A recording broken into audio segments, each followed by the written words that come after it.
Oh, the realm of Alium, a vast kingdom ruled by the Blackridge family. In these times of peace, not much spectacular happens, and everyone enjoys the tranquility.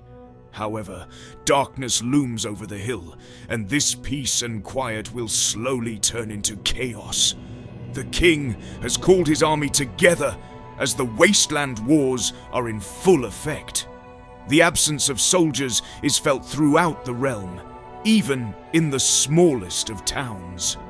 This story takes place in the Valley of the Wolf, in the small river town of Wolfton. Here we meet our first companions, Muto, a changeling bard, and Jimbo Wigglybottom, an arcane trickster rogue. Their stories both begin in darker chapters, filled with mischief and petty crimes, until by sheer chance they bumped into each other. They decided to work together to maximize their profits. One of the council members of Wolfton approached the duo with an assignment. For money, of course. Benham Stoutpass wanted them to investigate a murder in Wolford, as he had a bad feeling about it all. In the Valley of the Wolf, this somewhat clumsy duo managed to uncover a betrayal by the local garrison commander. With the actual commander fighting in the wars, his underling plotted to take over the small council of Wolfton. He tried to set the people of Wolford against the people of Wolfton, hoping to create a small civil war. Amidst the chaos, he planned to eliminate the council and set himself up as the leader of the valley. But luckily, Jimbo and Muto caught on to him. With the help of the locals, they thwarted his plans. During the confrontation with the commander, he fled. Jimbo was in hot pursuit and caught up to him. A duel ensued between the two. With swords in hand, they fought fiercely. But Jimbo was too quick and nimble for the commander. With a well-placed strike, the commander was downed. Standing over him, Jimbo demanded to know why he had done what he did. The commander claimed to have had no other choice, but Jimbo reminded him that there is always a choice. And any choice that harms the common folk is always the wrong one. Jimbo brought the criminal back, and justice was served in Wolfton. Muto and Jimbo became local heroes. Jimbo also found love here. The local Leonin Smith became fond of Jimbo, who was initially disguised as a female deep gnome. Despite the disguise, they came to love each other very much, and they had all kind of nasty sex.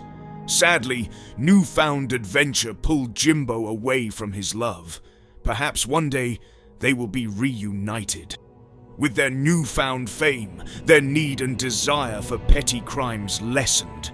They were recognized a bit too much, and crime became less of an option. On the other hand, they also earned quite a bit of cash from doing good for once in their sad existence. Their new friend, Benham Stoutpass, had another job for them.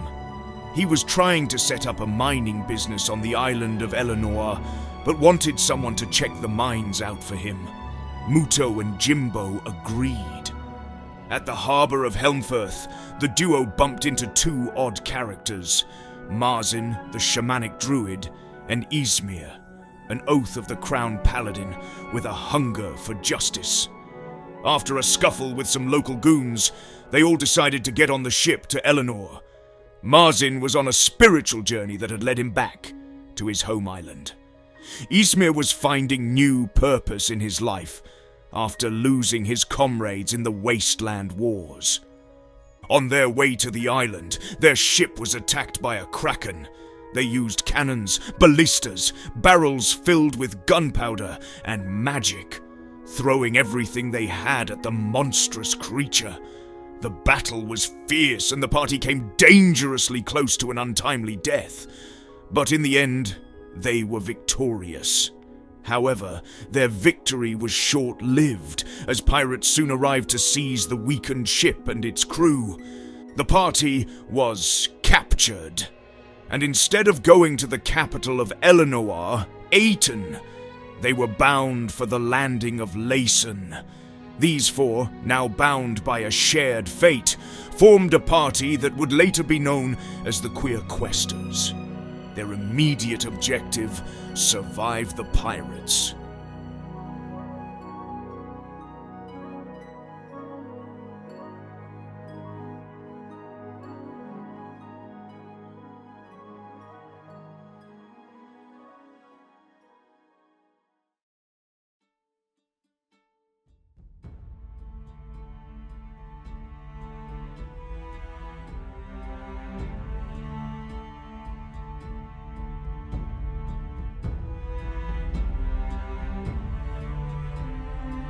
After a somewhat foolish attempt to escape, the ever-crafty party of now four managed to escape the ship and found themselves in a clutter of smaller villages in the Elenoar Valley.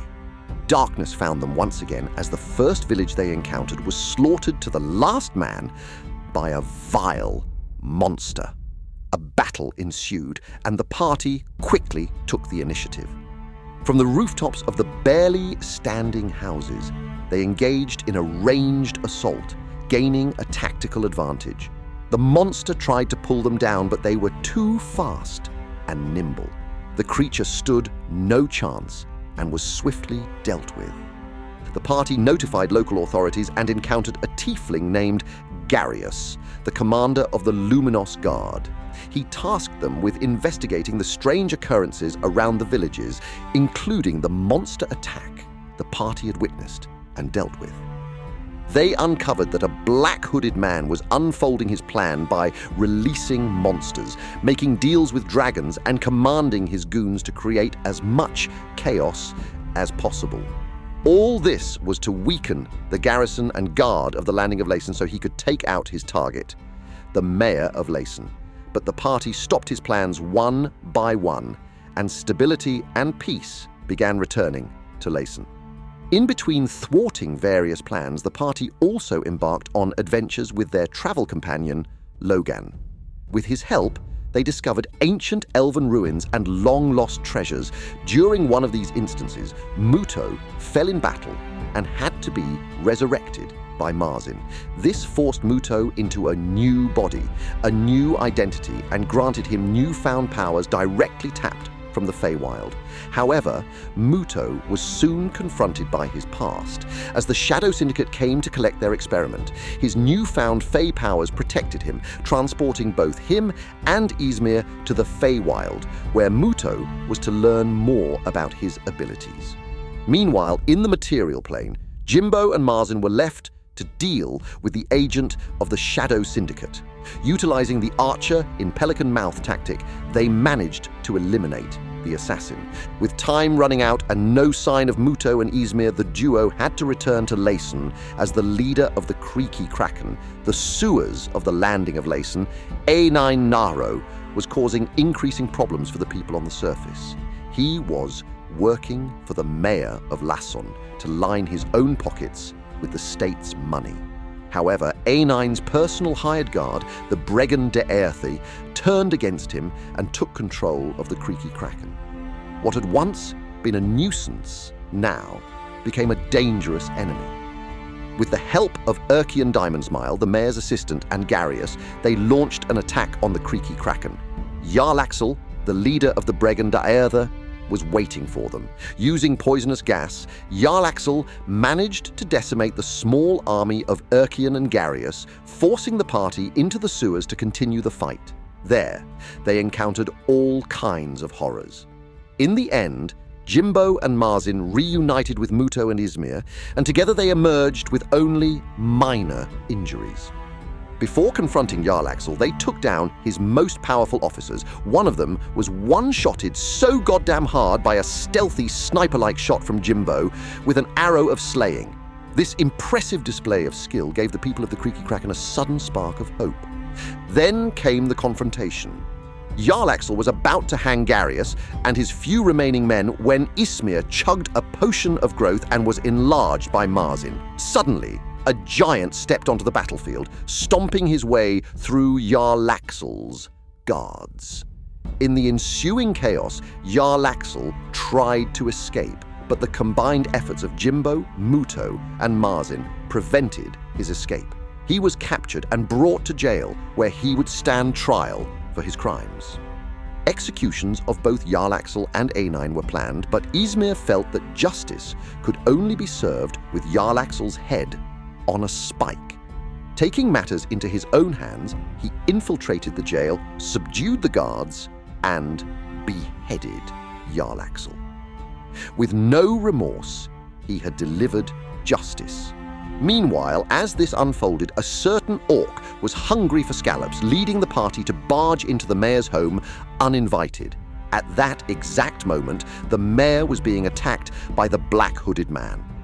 After a fierce fight, they overpowered the hooded figure, who revealed himself to be Marzin's son, whom Marzin had thought had died in childhood. The son was taking his revenge as the mayor, together with others, had attacked the orc settlement in the mountains unprovoked. The party learned that Ejar Wurjax, the general of the Elenoar garrison, was also behind this. Sadly, Marzin's son had to die, but with newfound determination, Marzin continued his son's search for answers, and the party went toward Eiton. In all this chaos, Ysmir had found not just a friend, but a lover in Jimbo. Many nights, as they laid under the stars, they made sweet, sweet love to each other's buttholes. Marzin did not even notice the screaming, shouting, and groaning coming from the duo, as he was always distracted by something else. Muto, on the other hand, would rather not get involved in their lovemaking and preferred his own company over the others.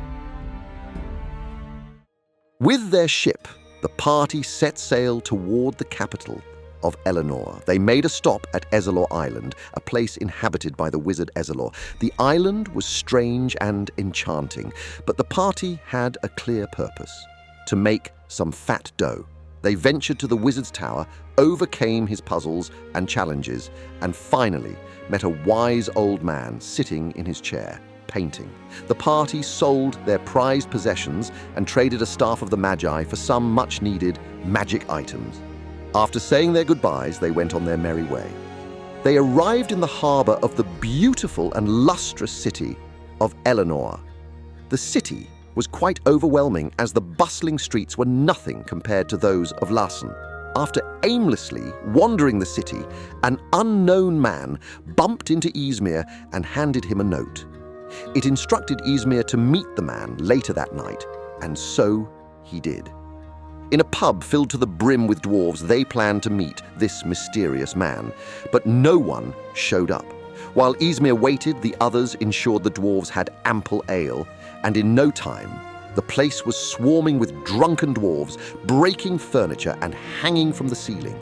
Ysmir grew impatient and started asking around. Apparently, a cloaked man had taken a dwarf outside. It was the same man Jimbo and Marzin had encountered in the Pirate Cove. He had been waiting for them. Battle ensued as 2 more assassins joined the fray. The party swiftly dealt with the 2 adversaries, leaving only the main one. Muto landed a critical hit, and down he went. He did not beg for his life. On the contrary, he longed for death, as his prospects were darker than death itself. He worked for the Shrouded Syndicate, and when Muto was transformed from a changeling to a Yuan Ti, he was back on their radar. They wanted their experiment back. The party extracted as much information as they could from the captive, then granted his wish and ended his life. The dwarf now came stumbling out of the alley, unsure of what had happened. He took one good look at Ysmir and jumped into his embrace. It was Bob, his lost comrade, whom he thought had died during the Wasteland Wars. There was no time for reminiscing about old memories. Bob had uncovered a plot that had been set in motion long ago to kill the king during the Wasteland Wars, and he needed answers. Ysmir and Bob set to work on finding a certain commander, Derek von Wielspass, who had served under Ejar Wurjax. He was their prime target for now, but not everything could go as smoothly as they'd hoped. Jimbo's old gang of willy-nilly gay robbers and notorious loan sharks, the bumbling bandidos led by Fat Dingbob Wazowski, had found him. Jimbo had left the gang, taking a small fortune he had stolen. Dingbob now came to collect his debt. Obviously, Jimbo was unable to pay him, so instead he agreed to do a small job for him. All he had to do was get the key to an ancient vault from a locked-up criminal in the most secure prison in all of Faerun. Easy peasy lemon squeezy, he thought. The preparations took some time, so this was the opportune moment for Izmir and Bob to go and find Derek. Together with Logan, they went to an abandoned fortress where Derek and his goons were holed up. At first, the trio tried to sneak in, just barely avoiding detection through some incredible mimicry of marmot cries. But alas, the third time they tried this, the goons didn't fall for it. The trio had to force their way into the fortress where they were heavily outnumbered. But Bob and Izmir relived their history and fought side by side, defeating one enemy after another. With Logan's spell power, they overcame their foes, leaving only Derek. Although he stood alone against the trio, he was still a force to be reckoned with. But a well-timed 4th level smite was more than enough to bring this commander to his knees. While tied down, Derek confessed to his crimes. The rumors were true. Ejar had indeed planned to murder the king and had used Derek as his puppet, since Derek showed the slightest bit of remorse for his deeds. Izmir let him go, knowing that he would eventually do the right thing. As Izmir and Bob returned, preparations were well underway for infiltrating the prison and retrieving the key.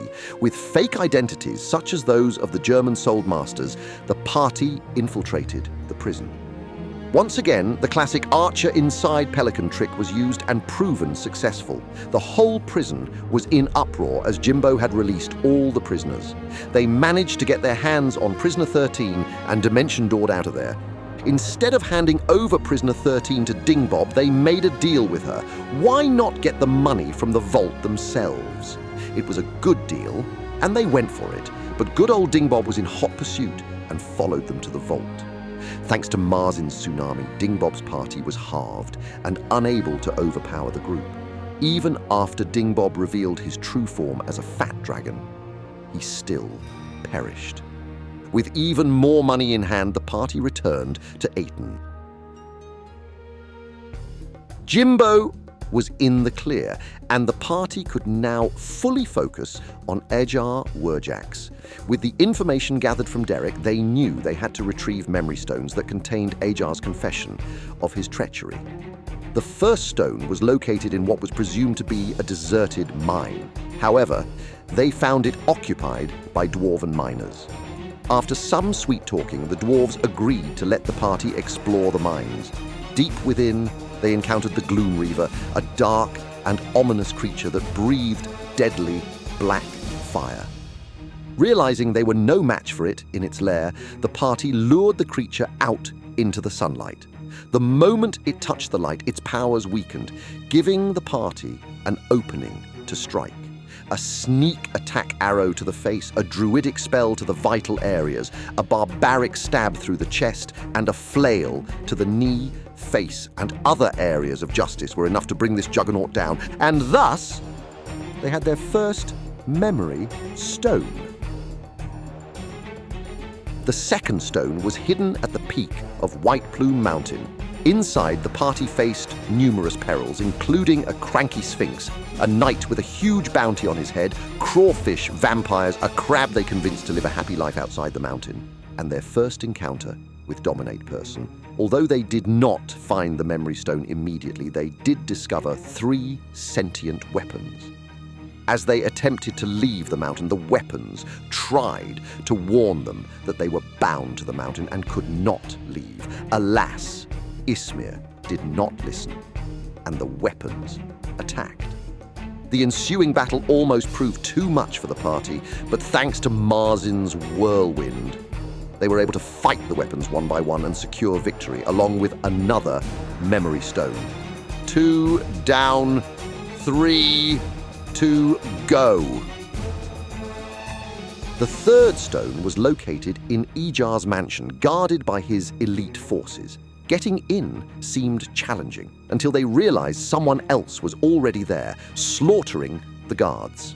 The Shrouded Syndicate was also after something in Ejar's mansion, setting the stage for a three-way battle. However, Ejar's household guards had taken care of most of the Shrouded Assassins, leaving the party to face some of their strongest foes yet. Once again, with tactical play, they overpowered the guards and secured the third stone. After the battle, one of the Shrouded Assassins jumped into a portal, and the party quickly pursued. But then, Muto's trusty sword, Frostbite, spoke to him, offering him a choice. Follow the Shrouded Syndicate to deal with them once and for all, or follow the sword to attain godly powers. It's not hard to guess which option he chose. The party found themselves in a frost-covered world where the glacial convergence was about to occur. They joined the feast only to later learn that the Lord of the Hall, Einhjal, was holding back the glacial convergence to keep his fallen soldiers from moving on. This had caused the world to slowly die as people starved to death, unable to grow food, out of totally altruistic reasons and not because they needed to kill the Lord to gain godly powers. The party challenged him. The battle was fierce and freezing, but under Muto's guidance and brutality, they slaughtered the Frost King and completed the glacial convergence. Frostbite reached its peak power, and the frost began to thaw in this cold world.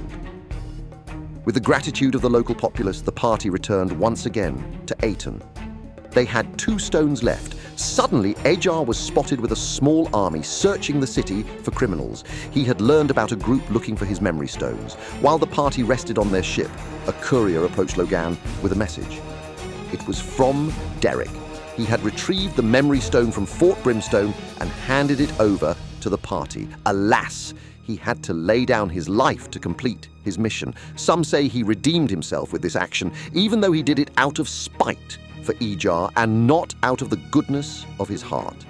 His true intentions will never be fully known.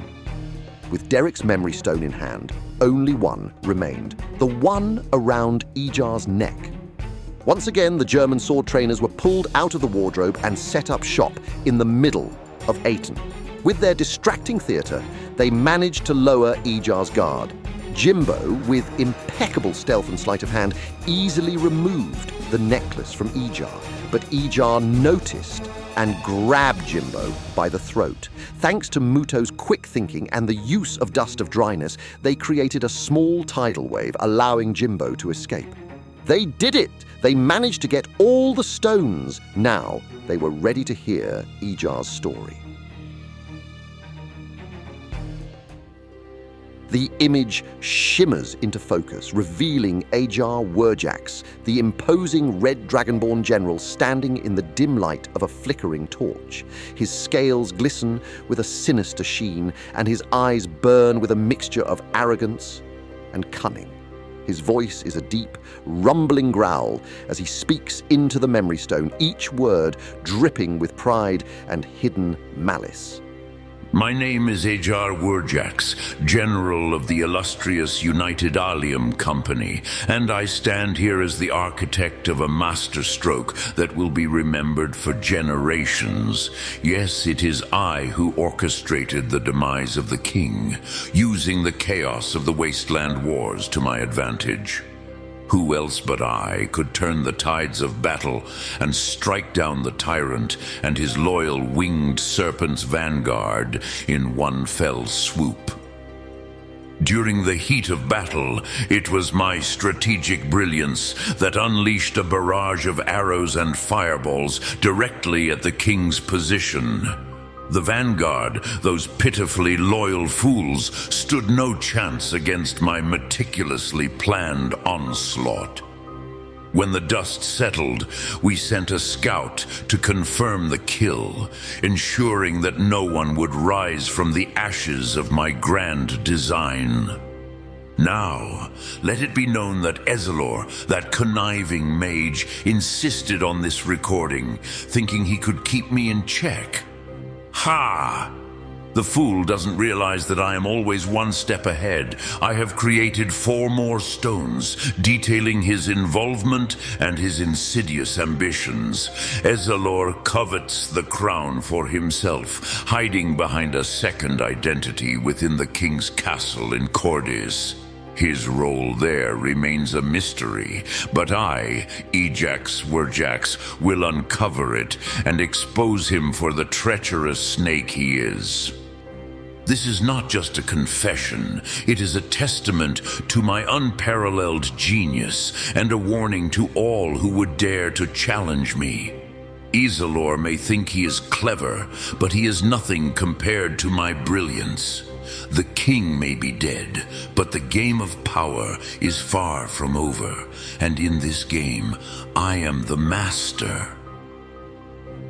Ajax's voice trails off, and the image in the stone fades, leaving behind the heavy silence of his damning, boastful words. It was time to bring Ajar down. They had all the proof they needed. Together with Tonlon, the regent, they lured Ajar into Tonlon's mansion. Alongside Tereset and his guard, the party faced off against 24 soldiers and Ajar himself. The battle began with Ajar being snared by one of Jimbo's traps.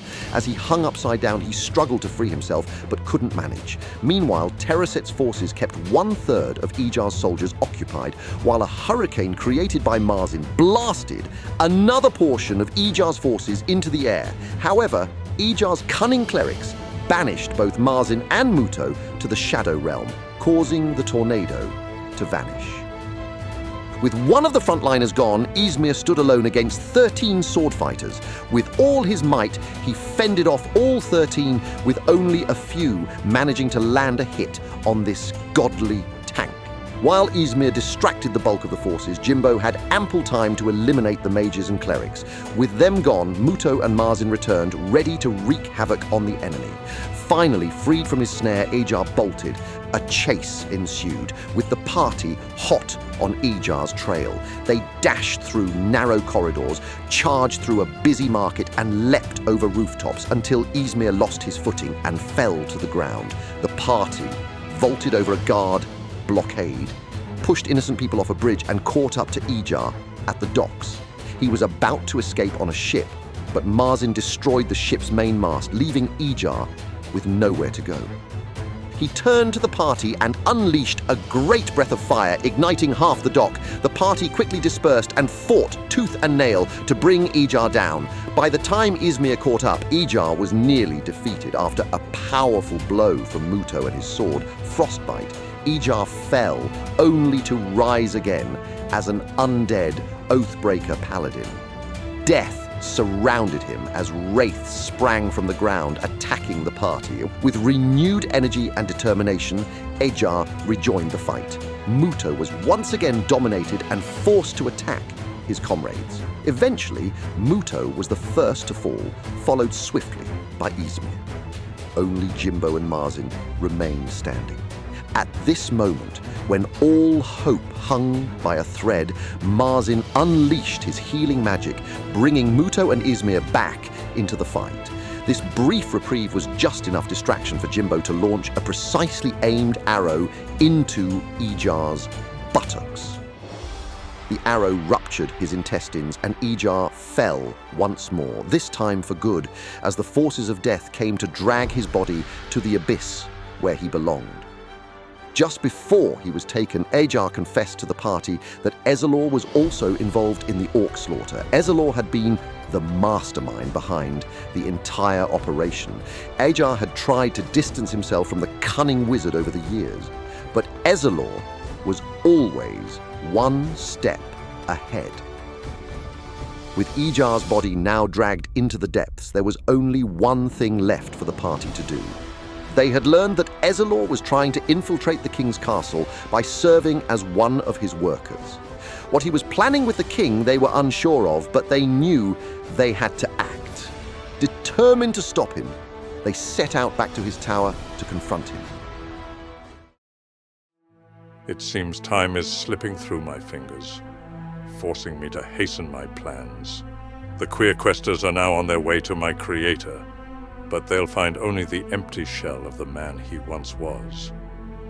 Elenoar, weighed down by remorse after the debacle at the Orcish camp with Ajar and Dretil, was far too burdened. When he created me, I made sure to help him forget his regret and his creation of me. This way I could fulfill his vision without his emotions clouding my path. For a moment I feared the old fool would side with that paladin. But fortunately, he chose to take his own life and bring his miserable tower down with him. Had he allied with them, my plans would have crumbled to ruin. Now, with me closer to the king than ever, it is time to be rid of him. But first, I must deal with those meddlesome adventurers. I'm hardly concerned. Should they survive the initial onslaught of the palace guards, they'll still have to contend with Vexus. And if by some miracle they manage to surpass her, I will be waiting. I relish the thought of a true challenge, a worthy test of my prowess. No one can withstand the horrors I've prepared for them across the planes of existence. And while we clash, the king's soul will be consumed, and my path to limitless power will be sealed.